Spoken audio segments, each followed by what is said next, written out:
Robert F. Kennedy Jr., RFK Jr., is he really going to make America healthy again?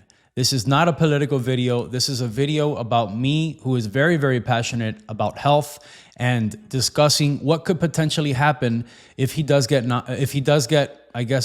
confirmed, because he's nominated by Trump. But again, not a political video. I don't care where you stand, whether you're more liberal, whether you're more conservative, doesn't matter for the purpose of this video. We're talking about health. Let me explain to you why this is so important to me and why I'm so passionate about it. And then I'm going to get into 3 reasons and 3 things that he plans on doing, and whether that's good or bad for the American state in terms of healthcare and in terms of Americans' overall health for you, for your family, for your kids. So I lost over 125 pounds about 20 years ago. I've kept it off for all of that time. When I grew up with immigrant parents. I'm the first person to ever graduate high school, graduate college in my family. So my family came from Cuba, Cuban-American family. We grew up here in Miami. And when I grew up, we didn't have a lot of money, so I went to school and I ate school lunches. So one of the things we're going to talk about is nutritional guidelines and how what the government says is good for you ends up in the nutritional guidelines. And then when you go to school, if you don't have your own money that your parents give you to go and buy your own lunch and make your own decisions, or if you're not bringing your lunch in from home that your parents made for you, my parents couldn't do any of that stuff. So I was having whatever the nutritional guidelines dictated that I have. And that's what I had in school lunches. And so it was a lot of ultra processed food. And then even when we came home, we had a lot of unhealthy ultra processed food because it's cheap, right? The stuff that you can throw into the freezer that stays on the shelf for a long time, and it's good and it's not getting old. And so that's how I grew up. I grew up eating a lot of unhealthy, super processed foods and a lot of fast food because it was cheap. You can go to McDonald's back in the day and you can go on the dollar menu and you can get 4 or 5 different things for $4 or $5.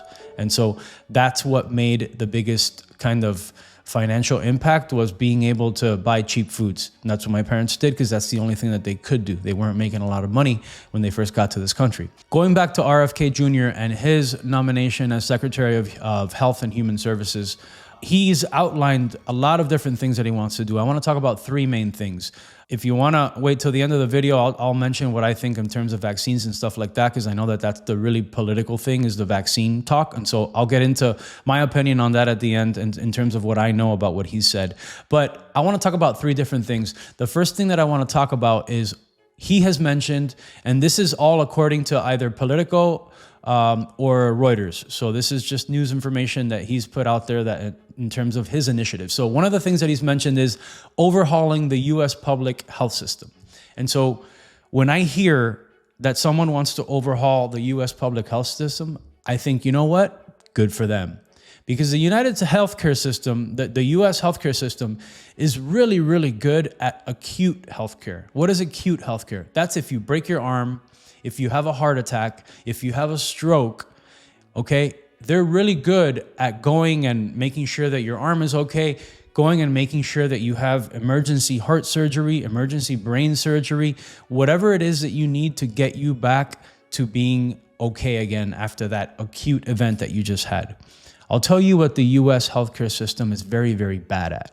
They're very, very bad at chronic disease. They're very, very bad at preventing you from having a heart attack, at helping you to make the right decisions and eat the right foods and providing the right environment so that you don't have that heart attack, so that your likelihood of having a stroke is very, very reduced. And so we spend more money than any other country pretty much in the world, I think, and we're nowhere near the top in terms of the healthiest countries in the world. Not only is that from a health perspective and Americans' health and longevity and how long we live, but also just how healthy we are. There's a big difference between lifespan, which is how old are you when you die? So Americans are pretty good in terms of lifespan. I think the average is around 80 or 90 years old, close to 90. But there's a difference between lifespan, how long you live, and then health span. When you do get into your 70s and 80s, are you actually feeling healthy? Can you move around? Or are you in a wheelchair in an older person's home, in an assisted living facility, not really being able to do much? And that's really the sad case and the sad state of a lot of American elderly, is that they don't have a lot of movement. They didn't do a lot of the things to prevent their current situations now. And so right now, we have a lot of people that, they might be getting older and they're getting into older age, and they're getting into their late 80s and 90s and so forth, but they're not healthy. They don't look good. They don't feel good. They're not mobile. They're not able to take care of themselves. And so that places a huge burden on the US healthcare system to then be able to take care of the elderly because they can't take care of themselves.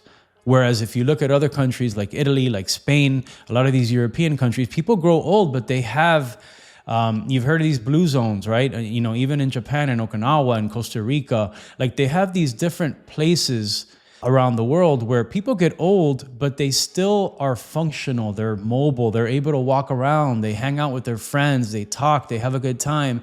They're not just sitting in a mobile home doing nothing and kind of like vegetables. And so Americans, as they grow older, the healthcare system didn't take care of them in the beginning. And so now they're suffering for that. So Kennedy plans on restructuring the entire public healthcare system.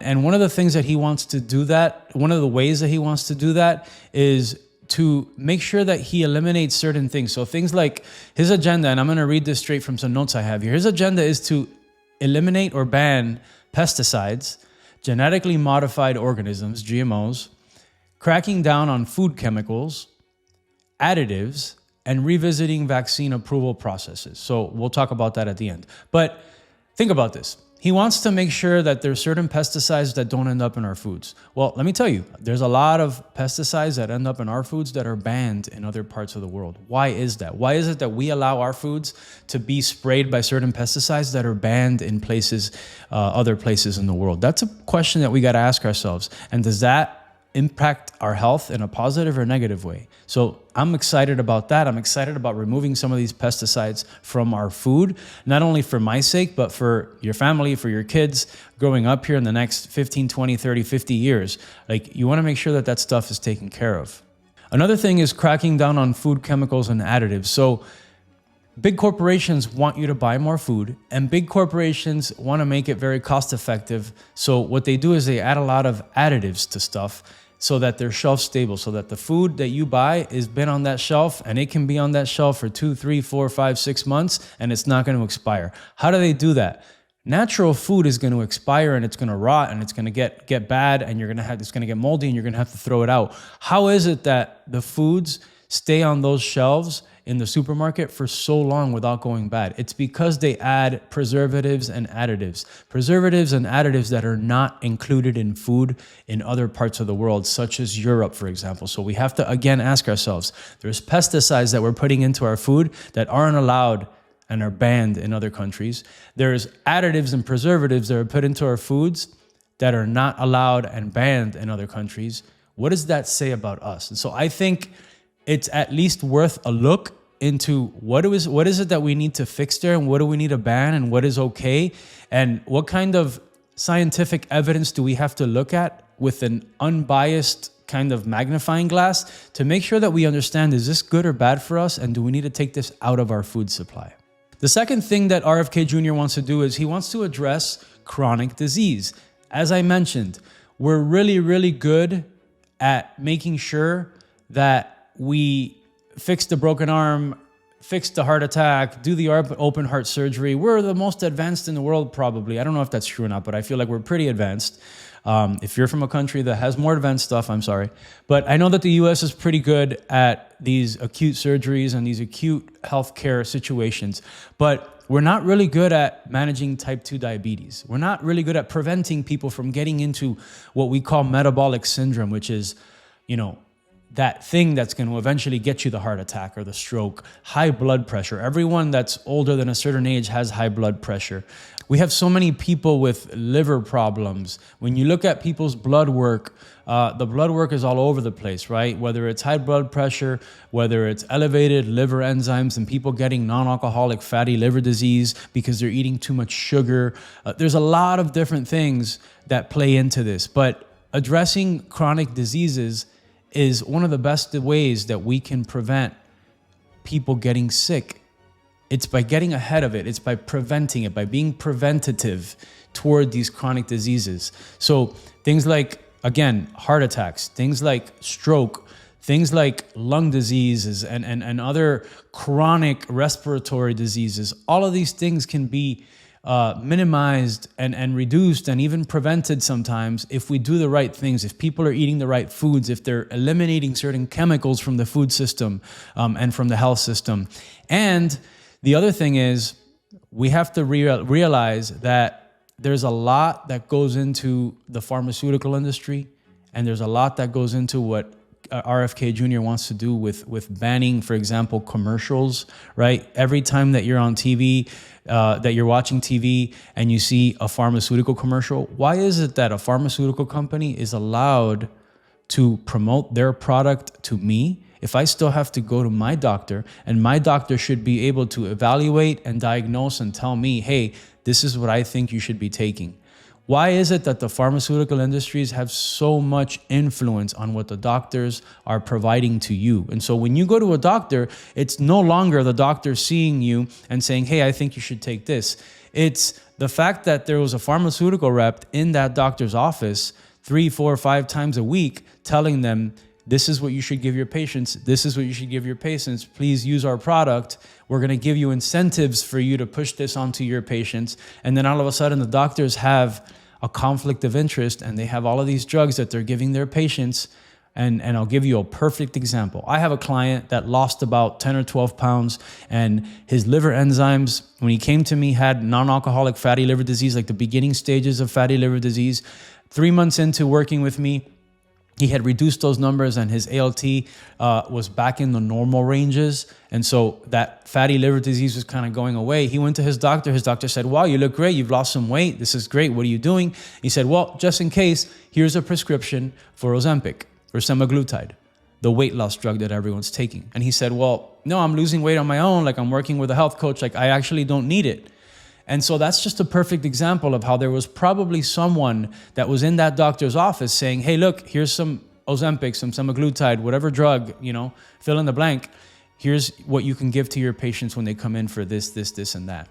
And so it's no longer the doctor saying, hey, I think you should take this because this is what you need. It's more so the pharmaceutical industry having an incredible amount of influence on what your doctor is going to give you. Now, you may or may not be aware of that. When you walk into your doctor's office, you may be aware of that if you're an educated consumer. Or you may go in, you don't feel good, you need medicine, and you go with whatever your doctor says because you should be able to trust your doctor and the healthcare system. And unfortunately, that trust has eroded year after year after year, where people just do not trust the United States healthcare system anymore. I haven't trusted it for years. I think that more and more people are beginning to have distrust in it, especially after COVID, especially after the vaccines and a lot of stuff like that. Obviously, a topic for another video and another day. The third thing that RFK Jr. wants to do is he wants to reform nutritional guidelines. This is going back, and why this is important is kind of going back to what I mentioned in the beginning about me growing up. I almost weighed 300 pounds when I was at my heaviest. I was basically at the mercy of whatever the nutritional guidelines said was healthy because I was eating school lunches, and I had no choice because I didn't have the financial ability to go and bring my own lunch from home or to buy a separate lunch at school and pay extra. So I had to eat whatever the nutritional guidelines said we should eat. And so those nutritional guidelines right now are not what they should be. The way that the government says we should eat is very, very heavily influenced by corporate influence, by the big companies, by the companies that are putting those products on the shelf, by the companies that are having so much profit from ultra-processed foods. Those ultra-processed foods are being put into the U.S. food system and into the nutritional guidelines because they're putting a lot of money. They have a lot of lobbyists and people that are influencing the government. And so when the government is influenced by a lot of money and a lot of corporate greed, then what happens is that influence ends up on my plate when I go and I have a school lunch, and on your kid's plate when your kid goes and has a school lunch, because that's what ends up happening. And so we have to fix it from the foundation. And so RFK Jr. wants to eliminate corporate companies from being able to have that influence on the nutritional guidelines. He wants to eliminate hazardous material. I'm going to read from some notes here. Kennedy seeks to overhaul nutritional regulation at the FDA, aiming to eliminate hazardous chemicals and improve the quality of the American food supply. If that doesn't sound like something good, then I don't know where your incentives are or what it is that you want. He literally says he wants to eliminate hazardous chemicals and improve the quality of the American food supply. Anyone who wants to do that is getting nominated and getting my vote. And so that's one of the things that he's going to be doing good, is reforming those nutritional guidelines for the poor people that can't make their own decision when they have to send their kids to school and their kid has to eat the school lunch because they don't have the financial means to provide any other type of meal for them. And they're dependent on that. And maybe they're in an after school program and they're having even another snack after that. Like, all of those snacks are super processed. All of that stuff is super processed food that the companies and the corporate greed is influencing. And so if you want to make that better, then it has to start at the top, and it has to start with overhauling the entire system. And that's what RFK Jr. wants to do. So I'm definitely on board with that. So again, the three things that he wants to do: he wants to overhaul the US public health system, and he wants to make sure that Americans reestablish trust in the US healthcare system.